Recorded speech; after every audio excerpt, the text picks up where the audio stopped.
You are listening to the Music Ed Mentor podcast, where we help music educators to build, manage, and grow thriving school music programs and have long and happy careers.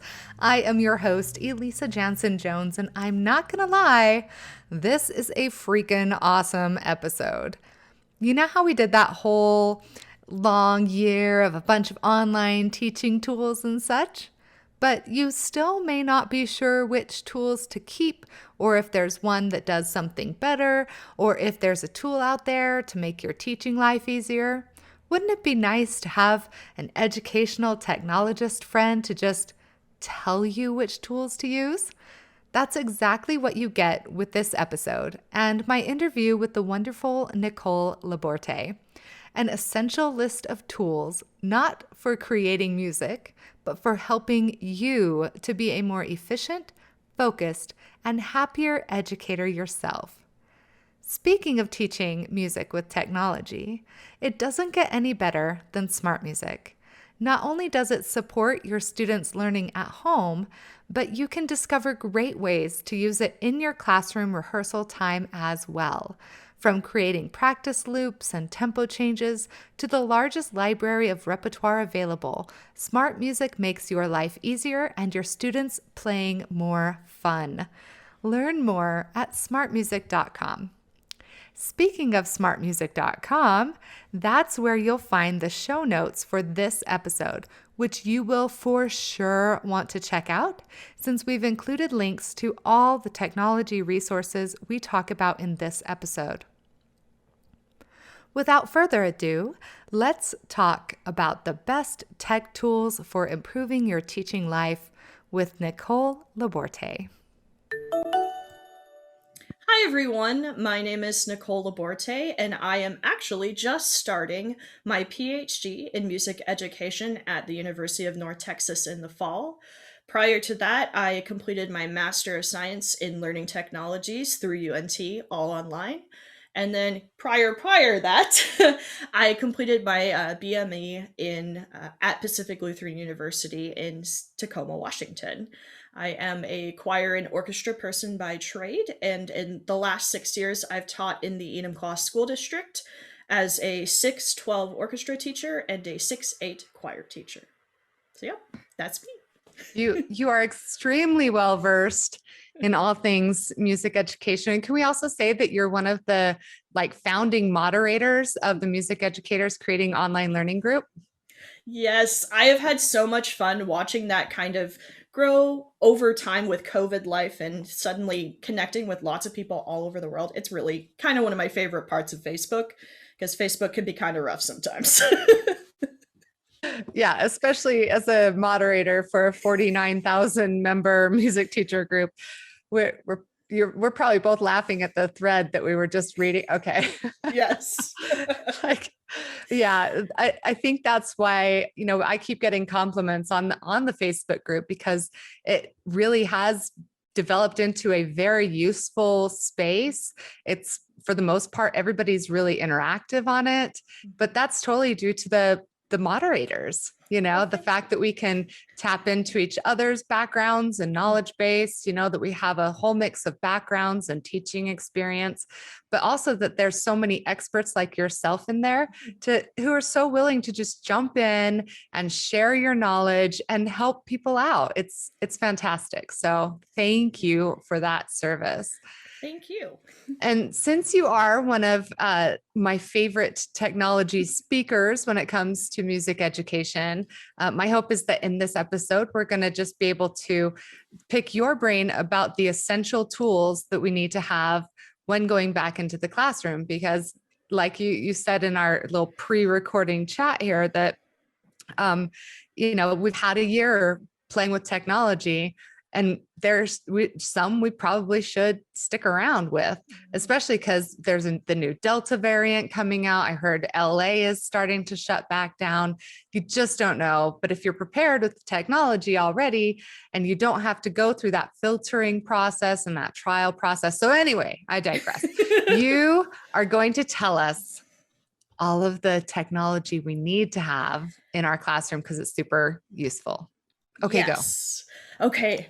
Well, and speaking on what you just mentioned, I really hope that as we go into post COVID or whatever we're living in life, I always have shot for a blended learning setup already in my ensemble land of teaching. And I really hope that we use the tools that we've already kind of established and created to really best serve our students moving forwards. I think you're totally right. And we have no idea what's going to happen in the next month, 2 months.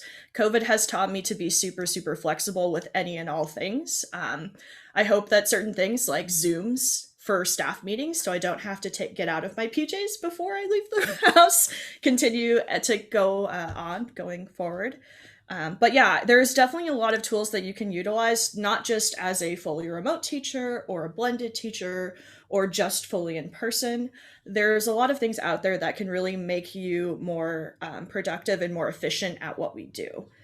So I came from a Google Drive, Google Suite district. So I will start by talking about kind of my favorite things. These are a few of my favorite things. My favorite things from Google Suite that I have come across in the last year or so.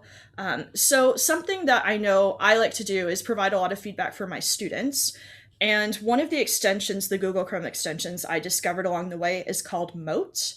And what's awesome about that is as a Google Classroom, as my learning management kind of platform that we've got in the district that I've come from, I was able to put voice note comments directly into student assignments when I was providing feedback, which when you're a music teacher and your kid is singing the wrong notes, it's really useful to be able to click record since I have a nice microphone set up and I'm just ready to go. Or even if I'm sitting on the couch and just going through assignments, to be able to click record, correct the student with the correct notes and sing it for them and model, then just click end, and it will automatically embed that voice note into the document as a comment. So then they can just click play and hear exactly what's going on. Does it work on video submissions as well? Yes, it does. So if you have students upload videos and you play the video back into, and it pops up in your drive, you can actually comment on the assignment and say, hey, here's a video or here's some audio to fix what you were doing. So I often will pull the video up and then just sing over top of their examples or play over top of their examples so that they can hear what it is in reference to what they did. So that's so brilliant. I love that. Yeah. And because honestly, the biggest challenge of fully remote I found was the fact that I couldn't physically get in front of them to fix the problem. So this provided me a way to do it asynchronously so they didn't have to come into a Zoom and like sit and listen to me try and sing it poorly through whatever setup and bad Wi-Fi they have. I literally could just record on my end, send it to them, and then they would usually comment back and say, oh, hey, that makes more sense. So Moat is great.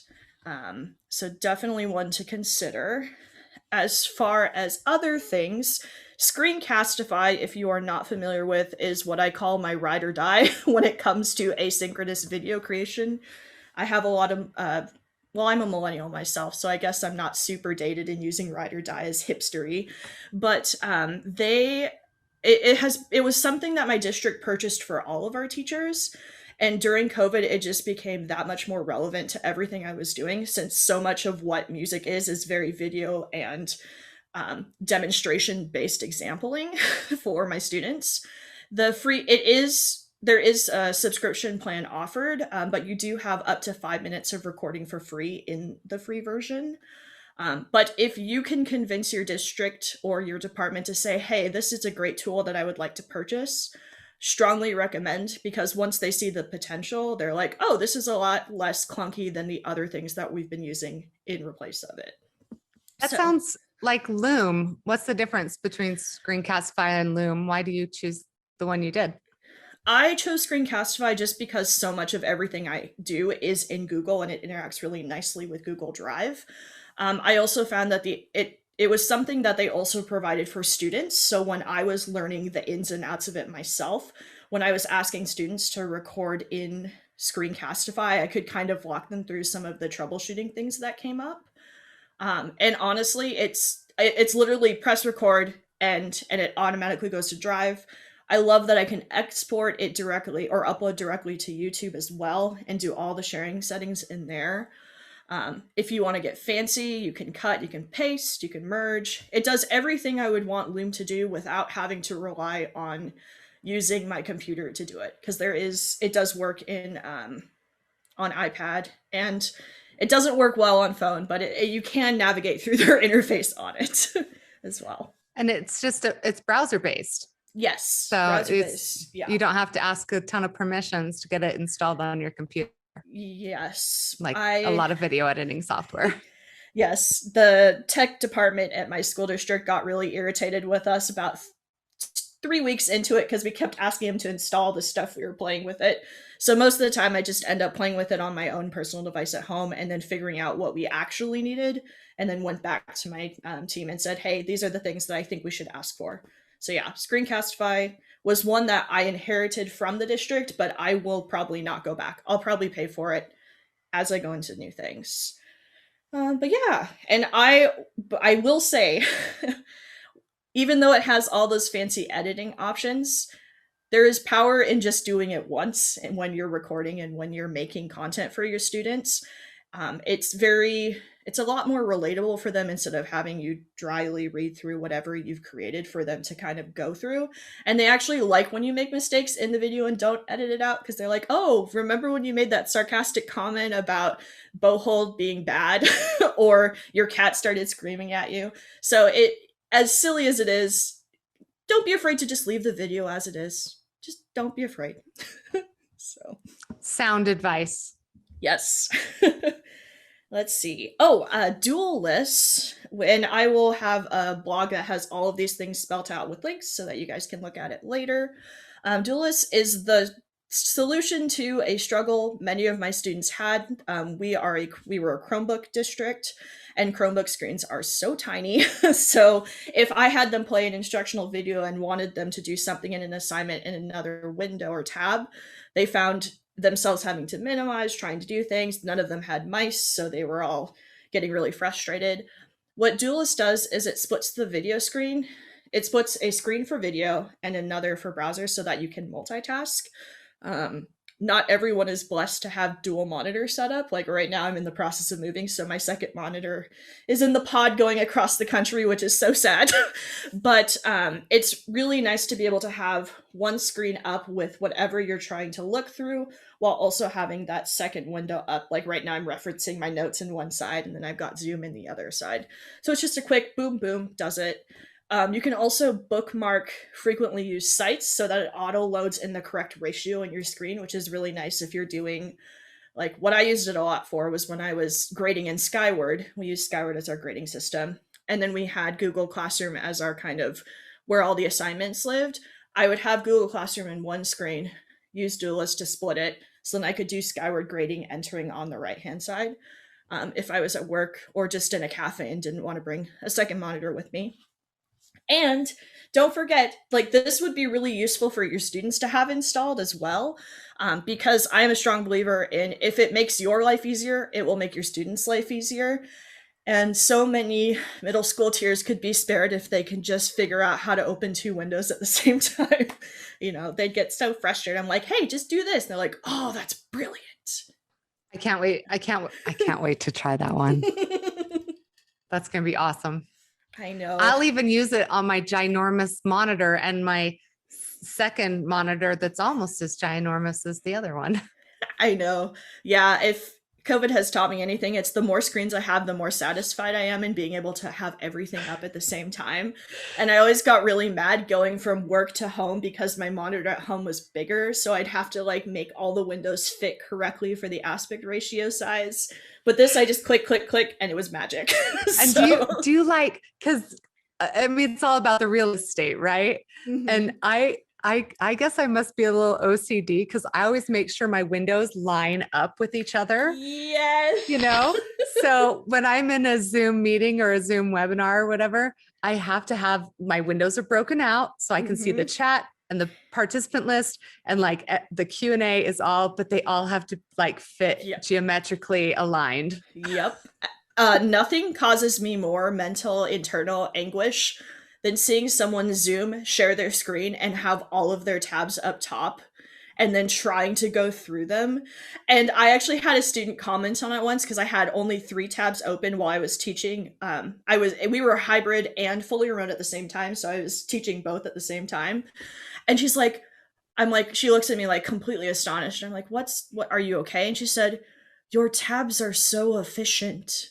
I'm like, she said, everyone else just causes me stress. Like when the teachers pull up their screen and there's just tabs and stuff everywhere. She's like, you know exactly where things are and you don't have to like make a joke to try and cover up the fact that you don't know where it is. So, yep, I Yeah. am very, very particular as far as where things need to go. Well, that's why you're so good at this. So continue. What's our next one? Save to pocket. So if you are like me, I tend to, when I'm working, I'll kind of go through a couple articles. I might read whatever link goes around in our whole staff email. Usually someone will share something useful. If I don't have time to look at right now, I'll use Save to Pocket to save that link to look at a later time. What's nice is because it's cross-platform for devices, as someone who lives on their phone more so than I live in front of my computer screen, when I'm not thinking work but also thinking work, if that makes sense. What I'll do is I'll save things, and then as I'm like chilling in bed or maybe taking a bubble bath, I'm totally the person that uses their phone in the bubble bath, which is kind of not great, but I do it. I'll go through and look at the articles that I've saved to Pocket so that I can say, oh, okay, was this actually useful? Is it, or is it something that looked okay? And then the more I looked into it, it didn't have anything specifically new. But you can add tags to be able to sort and find what you want. And what's kind of neat is Pocket also will recommend related articles and content. So, like, if you're like me and you've pinned a lot of like tech tools or music ed and COVID life, it'll pop up related articles that you can go through and continue to browse. Kind of reminds me a little bit of Reddit, but in a more scholarly kind of format, if that makes sense. Oh, absolutely. We're all about the scholarly here. So, all right, what's next? Clearly, reader. So, while going through articles, we've all been in those situations where ads will pop up and start spamming you, and you can't find the video that's playing noise, and you just want to read the article. Clearly, Reader simplifies the text into a reader-friendly view, so it gets rid of all of that noise, gets rid of ads, gets rid of the stupid videos that tell you to buy, I don't know, Allegra. I'm not sponsored by them, but you know what I mean. Those things that are just so annoying, and you're like, I just want to read the text, and I don't want to look at anything else. My other favorite device that I use is my Kindle, fun fact, because it is the closest thing to like an actual book I can have without actually having a book. So Clearly Reader kind of simplifies whatever text you're looking at to look like that kind of Kindle view, where you can adjust size and font. You can have it read to you out loud, kind of like Audible does, which is what? Yeah, it's pretty cool. Yep. So I'm sorry. I'm like, that is amazing. It's like you can turn the internet into an audiobook. Yes, which is great. I like listening to audiobooks and podcasts while I'm cooking. So like if I want to not like if I don't want to waste the time scrolling through this giant article, I'll just put it into that and then listen to it while I cook, which is great. That's yeah. So awesome. Yeah. Well, and what's nice too is if you have students that you want to like go look at a website, but you don't want them to have to go through all the nonsense that's there, you could export it through Clearly Reader and then just share that with them so they're only looking at the text. Those are kind of the ones I'm like, these will be really useful moving forward because they solve problems that I feel like I've encountered pretty much every day that I'm trying to do technology teaching or education in general. So. That's so good. Thank you so much. Yeah, it's the little things to make life a little less stressful and overwhelming at times, if that makes sense. It does. You're handing us the toolkit for the tools that fit the screwdrivers and stuff I'm sure that there's a metaphor in there somewhere.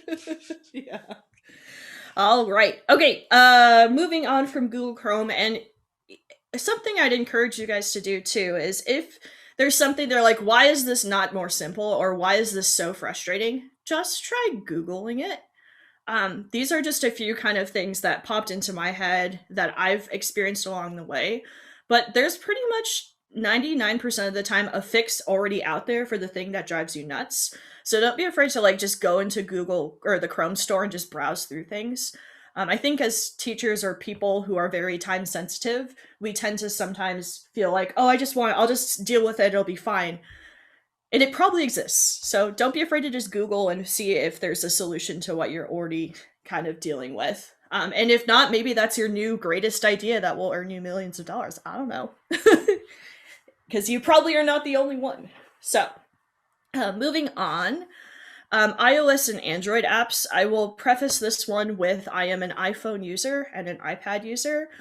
But as far as desktop computer life, I am a Windows user. So I live kind of both in both worlds.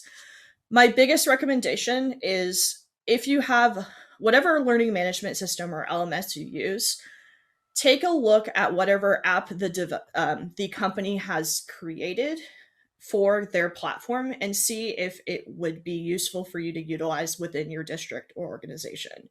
So, like, as a Google Classroom school district, I had the Google Classroom app downloaded on pretty much every device I owned, which sounds awful because I'm going to get notifications. I just turned them all off. But I have found that 90% of the time, they've done a really great job of making the app really user friendly. And it allows me a level of flexibility to access it so I don't have to be tied to my work device so much. My personal my personal goal this year was to leave my work computer at work and not take it home with me as much as possible. And my principal was like, how have you managed that? Because she's like, you just seem so much more calm this year, even though we're in the middle of a global pandemic. I'm like, when I go home, I am not taking that work computer with me because this what's there will always be there in the morning, if that makes sense. It makes perfect sense. We should all follow that practice, truly. It's really hard when you're editing 1,000 virtual ensemble products, but it's a really great life thing to try and establish, especially as we go forward.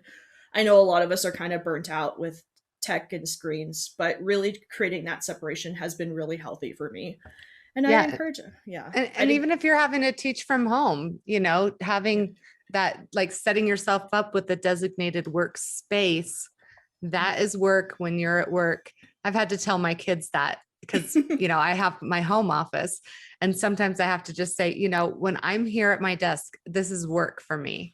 And so you have to pretend like I'm not here, Which thankfully my children are old enough that works. They get that. Yeah. My cat does not understand that concept at all.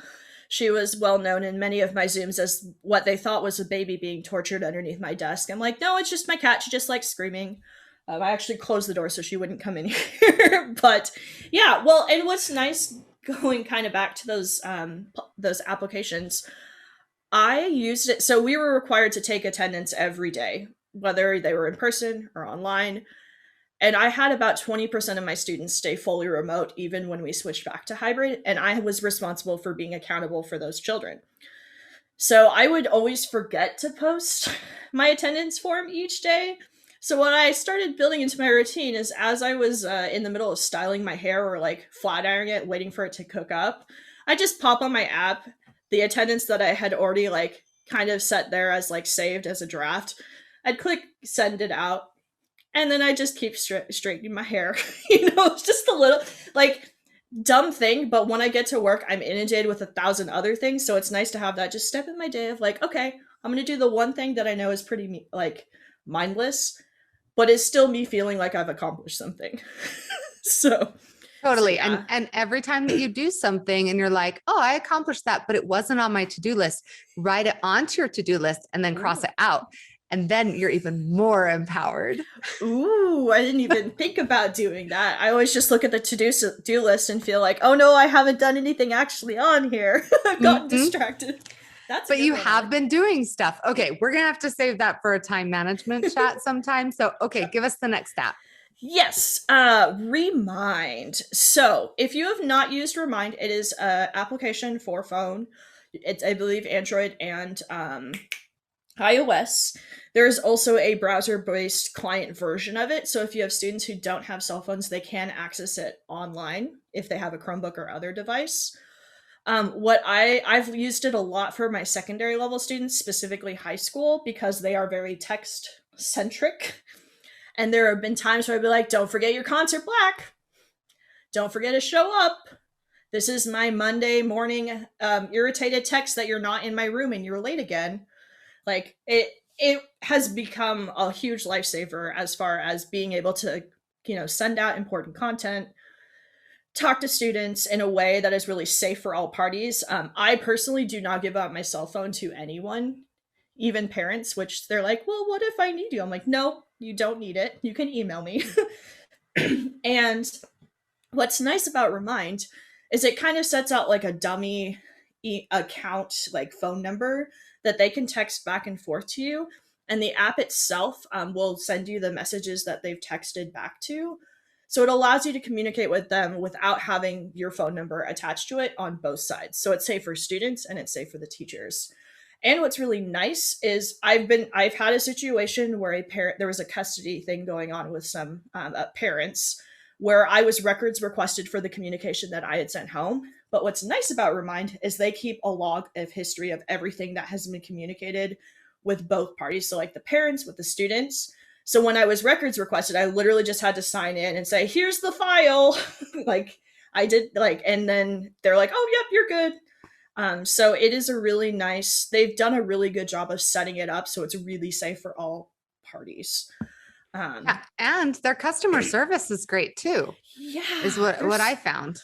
Yeah, they're super nice. And anytime I've had issues, they're like, oh, just try these steps. And usually it fixes the problem. So, but I also have found that it's been a really great way to build relationships with my students, especially in like weird pandemic life. I wasn't always in the building when they needed to have access to me. Like, oh, I need to pick up my instrument, or what do I need to do? Like, I have a string that needs to be replaced. Can you swing by the school to be able to help me with that, with my work schedule? So it allowed me to communicate with my students and allowed them to like reach out for me if they needed help. Like why won't the link load? I always had those emails or those responses. And I could set up office hours. So like if I didn't want to get messages after a certain point in the day, I wouldn't. I just kind of kept it open though, because my students knew not to abuse it. Because I told them, like, if you start sending me dumb pictures of your cat, not that I don't like cat pictures, like I will probably stop responding to you quite as, unless you're asking me something specifically school related. So yeah, if you set up the expectations, it can be a really powerful tool to like let them know like, hey, this is what's going on, or even just touching base if they need a quick, like if you haven't heard from a student in a while, just sending them a quick remind message, because you can send directly to the people on your roster and just be like, hey, are you alive? I'm just concerned. I haven't seen you, and that has actually opened up a lot of communication things that ended up being really beneficial for the student and for the other teachers to know kind of what was going on. So. Super cool. I love that you used it that way. And I always tell them, like, I'm a mandatory reporter. If you talk about things that are very mental health and you need support, I have to legally intercede on your behalf. And they're like, oh, no, I totally get it. And, I've been really fortunate that my students really trust me as a source if they are in a time of crisis. So I've been able to get them the support that they needed in situations like that wouldn't have necessarily been found out because of COVID, that lack of face-to-face, that we normally could do those things more in person. That's so awesome. Yeah. We should have saved that one for the end. I know, that was like my touching story but honestly, it has been great for me to really build that relationship piece with my students in a way that I felt comfortable and that they felt comfortable. So that's super cool. What's next? I've got Scanner Pro, which I recently discovered. I'm a little irritated with them. I love them, but I'm irritated. They changed their subscription plan, because before you could just pay $3.99 and get the app for life, unlimited documents, uploads, and such. And because I had paid for it back when it was first being developed, I got grandfathered into the like $3.99 deal, so I don't have to pay it again. But it's now $19.99 for a full year, which I'm like, that's really pricey for a scanner app. But on the note of a scanner app, strongly recommend getting some sort of a scanner app on your phone. Scanner Pro is the one that I use because it was cheap when I had it or when it was available at the lower price point. But I don't know about you, but I constantly am like, oh no, I forgot to upload that sheet music for my students. And I don't want to run to the main office that's on the other side of campus to scan, because we only have one copier in my building. It was so dumb. We had one copier that could scan. It was on the other side of campus. So I would be like, okay, I got to get this done. So I'd pull out my phone, I'd take pictures of the sheet music. There's actually a bunch of settings to make it look really nice so it doesn't look like just a gross camera image. And then it would allow me to share it directly to myself. So I just email it to me. Then I'd use my printer because it was closer to print off what I needed. But it's been really great to just, if I need to upload a document really quickly, just clicking the buttons, taking pictures. And it's been really useful in personal life because I very shamelessly, or I'll admit, I don't own a printer at home. I am that person. So if I need to scan a document and send it to someone, I'll just use my phone to do it. Like it's really nice to just have something like that in your toolkit. So, Yeah, nice. That's a good one. yeah. And then my personal soapbox, slightly, headspace. I am a big mindfulness practice kind of person. Social emotional learning has definitely come up a lot in the last year, especially as the arts really are kind of, there's an unspoken expectation that we'll be providing a lot of that kind of content. I say just because we're the touchy-feely subject. I always am like, no, anyone can do this. It doesn't just have to be music. We can all support our students' mental health in a variety of ways. It doesn't just have to be the electives.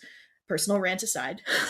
But in the last year and a half, I have really strongly started incorporating mindfulness practice into my daily life. My baseline is really kind of anxious, very forward thinking kind of human.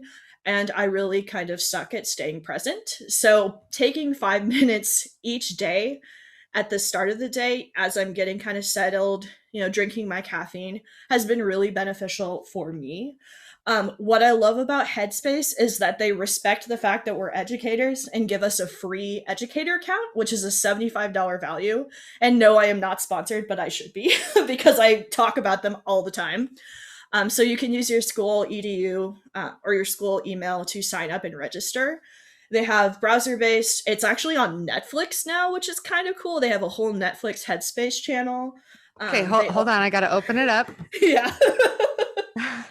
And what I love about Headspace too is, as someone who's very audio sensitive, it really drives me to listen. Like, it drives me mad to listen to a female voice when I'm trying to calm down for whatever reason. I do better with a soothing male voice. I think because I secretly just really love baritones, and that really helps for like my calmness. Like, oh yeah, I'm being grounded by a calm, deep voice. You can choose what voice you want to listen to for the narrations. Oh, that's great. Which is really nerdy, but I really appreciate that they have that for like almost every course. Irish accent. Yeah. Irish. Straight up Irish, lower voice. Yes. Mm-hmm. Or a nice British accent. Like, I have my Siri is set to a dude I've named Daniel that talks in a very nice British accent and gives me directions. So yeah, the little things in life, I just want to be calmed. Like, if I'm listening to something to calm me down, it cannot be, I love my mom, but it cannot sound like my mom.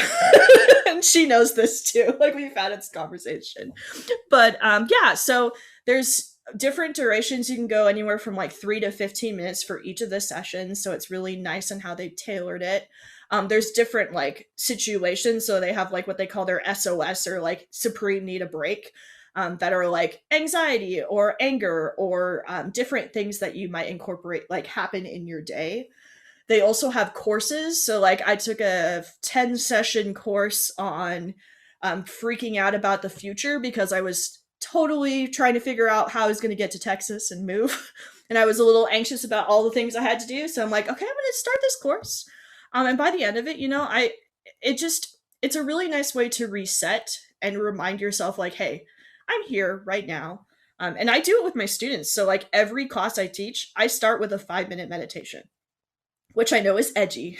Like, everyone's like, why do you do that? Like, that just seems like a waste of time. Like, no, because if we start in that mindset, we already are going to be more prepared to learn than if I try to yell at them or try and talk them down or try and clap at them to focus. Just taking that 5 minutes really sets the tone for the rest of the day. Like, my big philosophy when we're in my room or any room together, we're there together in the moment. And that is that mindfulness time of just like 5 minutes. It's like, okay, we're here. We're not thinking about math. We're not thinking about lunch. We're not thinking about the person that like spammed us on Snapchat during, I don't know, their algebra test. We're here. We're in music and we're together. It does put your students into a good Yeah. headspace. I mean, I do that with my community group that I conduct once a week because we're all working professionals or recently retired and tending our grandkids, or some of us are caregivers for older family members, and that's very anxiety inducing, you know? And so wherever we come from, when we do, you know, focusing and being present, and I always encourage them, like, we've all had a day, we can leave it behind and just be here together and make music. Like, you've got 2 hours, let's just do it. And it's great. Especially since so much of mindfulness practice is centered on the breath. Like, you don't realize how much your body's keyed up just by how you're breathing as your default setting. Um, you know, my resting heart rate tends to be in the 90s to 100, and then I'm totally fine, but they're like, you just tend to run a little hot. And the second I just really intentionally think about my breath, everything just kind of chills out. It chills out. If you haven't read The Body Keeps the Score, I don't know if you've heard of that book. It is, yeah, it's one of my favorites. It talks a lot about the physiologically, what's going on in your body when you're stressed or elevated with trauma or just life, and how we hold that in our body, often without us being unaware. So it's a good one. I recommend. I kind of have just like a bunch of not necessarily random, but what I titled miscellaneous of things that I've just consistently used that people have probably already heard of. Flipgrid is a big one. I actually use Flipgrid for everything I did virtual performance wise. Fun fact, because there's a ability to export all of the videos in a size that doesn't mess up your computer trying to download them all. It's really nice. And you can run any Flipgrid video through an audio extractor. So when I was doing all of the audio syncing, I popped that into Audacity and then dealt with the videos separately. Flipgrid is great for that. And it's free. Yes. I believe it's free. I'm pretty sure it's free. It's probably freemium. Freemium, yes, yes. But it did everything I needed to do for the sake of making virtual performances. And the only reason I made I have a whole side rant about virtual performances, but the reason I had to do them is that was how we justified our performance stipends for the year. So each quarter we had to release some sort of digital content showcasing student work. So I did a lot of video editing last year, but it's okay. I used WeVideo going on. It's a browser-based editing platform, and it did everything I needed. I am a strong believer that you don't have to use Adobe to do everything. You know, I looked at Adobe and all of the editing options through there, got really overwhelmed and said, okay, what is something more manageable for me to do long term for this moment in my life? Because no one expected us to suddenly go into pandemic and have to do all audio and all stuff online. So WeVideo, I felt, was a very practical, basic way about doing the same thing. Maybe not as refined as Adobe can do, but more than functioning for my purposes. The one Adobe thing I do use frequently is Adobe Spark, which is also browser-based. It's a content creating kind of thing. I did it to make digital programs. So instead of doing paper handouts for my programs, I do a QR code and they can scan and go look at my digital program, which is really fun because I can include way more information in there than I do in a normal handout. And I can give you links to some of my previous examples. Yes, please. Yes, I actually did that for a WMEA performance. My kids got to perform before shutdown for our WMEA Yakima convention. And I coincidentally happened to be partnered with Megan Wagner, who is a PLU alum as well. And her and I were the same concert hour. We're like, oh, this is so cool. Both really awesome women doing edgy things, because we had really kind of like avant-garde repertoire that we selected. I did this whole thing on like assumption and perception and why we shouldn't assume things about the repertoire we do. She did all very she actually did a whole like minority focused composer selection. So it's just a really great concert hour, but she's like, how are you going to spend $1,500 on printing all the programs we need? And I was like, I'm just going to do a digital program and give them cards, like postcards with all the pretty stuff on it that they can scan. She's like, oh, that's so cool. So we did a fully digital program concert hour. Just saying, we did it. We did it first. It was pretty cool. Well, that's, I'm like, hold on there, sister. Maybe I didn't do it first. Well, it was, I'm trying to remember which episode it was. I'll drop it into the show notes, but I interviewed, and we did a whole discussion on enhancing your performances. And we talked about digital Ooh. programs and about like having a projector going as Yeah. people are walking in Yeah. with like a list of the program and upcoming performances and maybe little awards or, recognition. Yeah. And so, yeah, things like that. But I've always loved the digital program idea. Yeah. And it's so, well, being a sustainable Washingtonian, we're very big on like sustainability. So I was just trying to also not kill trees because I always feel really guilty going from the copy room with all of my programs afterwards and be like, oh, there has to be a better way. So yeah, I've been doing digital programs for about 1.5 years now, and it's really quite something I love to do because it's fun. You get to create and make it pretty. and you can go deep. You can hyperlink the composer name. You can have calendar invites on there. You can there's just there is no limit. Yeah. So I use Canva for most of my design too. Yeah, Canva's on my list too. I used it a lot for our social media, posts. I have a teacher Instagram specifically for students and parent audience, because they wanted to see pictures of my cat, and I didn't want them using my personal Instagram. So I was like, okay, I'll make one for teachers and one for my teacher persona, and it actually ended up being a really cool way to kind of engage with my students in a different kind of platform. But yeah, Canva, it's really it can make really pretty things. I always like making it.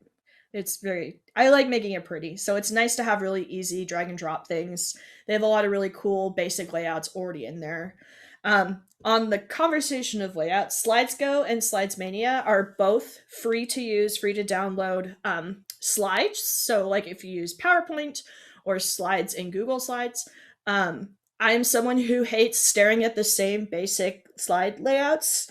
I don't know if that's a personal rant. That's a personal rant for me. Maybe you feel the same way. Where you're like, I have seen this template in every session that I've attended today, and I love them dearly, but I'm like, there's so many other options. So yeah, SlidesGo, SlidesMania, they have some fun music ones. They have like very elementary friendly and very like secondary friendly things as well. Pictochart also is kind of an slightly unknown one. You can make infographics and other kind of digital things similar to Canva. But what I like about Pictochart is it has some really fancy slideshow options. So like I used it to do, I got asked to do a school board presentation on the growth of our music department. And when I got up there with my little Pictochart slides, and the public media person, actually the public relations person afterwards took me aside and she's like, okay, first off, you have to tell me what you did to those slides because that does not happen in Google Slides and it looked so good. And she's like, tell me your wisdom. So I was like, this is how I did. She's like, you knew what you were doing. And it was very fun to look at. So yeah, Pictochart's pretty fun. But yeah, I mean, Instagram, I like having a school Instagram just because most of my students use Instagram more than they use Facebook, which Facebook I feel like is more parent population than it is students. But yeah, and then of course I put at the very bottom the Facebook group that we've already talked about. Woo! Music educators creating online learning. There's so many circle. Full circle. Look at us go. But yeah, no, it's been such an honor to be part of like the community as a moderator, to get to know like a really cool crop of people that are also equally nerdy and passionate about what we do. It's allowed me to make a lot of connections with people I wouldn't have normally met otherwise. Like I met Elisa through here. Yay! and which has then resulted in a lot of other interactions that we've now had in the last year. So don't be afraid to like reach out. I know we can all go on our own tangents about Facebook and how it can sometimes be a hot mess. There are good things on Facebook. You just have to dig a little bit. And that community especially is one that I would say is amazing and worth going to be there. So Agreed. And I found with all things social media that it's what you look at is what they want to serve you more of. So if you're finding that you're seeing a lot of things that you don't like, then actually you do like them. You just you need to acknowledge that, right? Yes. And if you So keep looking, yeah, if you keep looking at the same topic over and over again, it's going to keep recommending because they know, like, my mom's always, we talk a lot about internet security. I don't know. We're an interesting household. We talk a lot about cybersecurity and like, how do they know that I looked for, what was it, cowboy hats the other day. My mom wanted to buy a cowboy hat for our trip. I'm like, okay, well, you can probably find one in Texas. She's like, no, I want to buy one now. And then suddenly everyone's Instagram in the house was just all cowboy hats. And she's like, how did they know? This is so weird. I'm like, because we're all using the same Wi-Fi. That stuff is in our systems. It's in our data.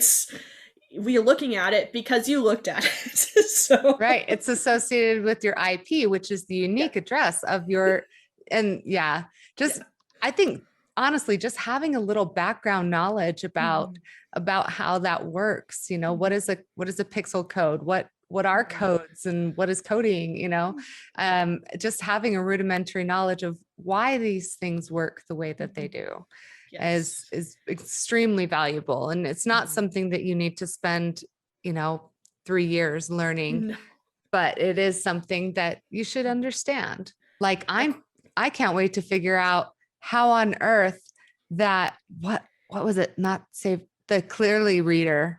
Oh yeah. how it figures out and can read things to you. It does.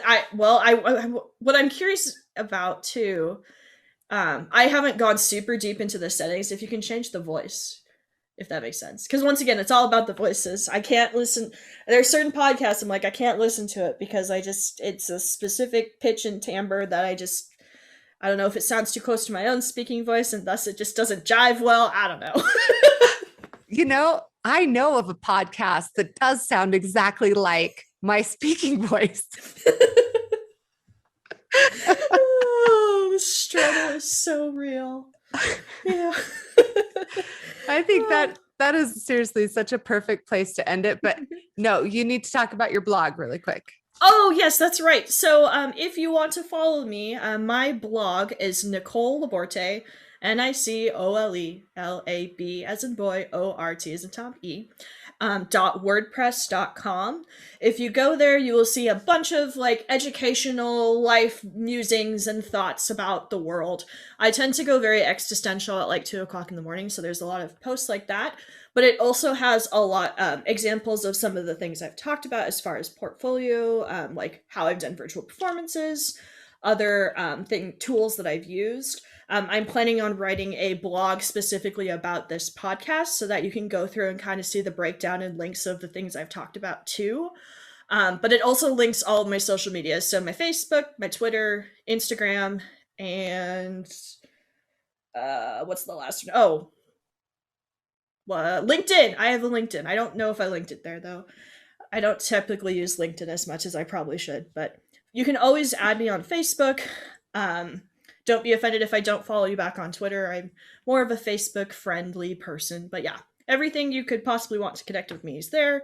You can also email me. It's NicoleLaborte@outlook.com if you have questions or just want to pick my brain and say hi. Okay, friends. Right now, go to your computer and visit smartmusic.com/blog so you can get links to all the great tech tools we talk about in this episode. Visit Nicole's blog for more and be sure to join the Music Educators Creating Online Learning Facebook group for mentorship, resources, and more. Thank you again for spending this time with me. I know how valuable it is, and it is priceless, really. So with that, I bid you to keep teaching on.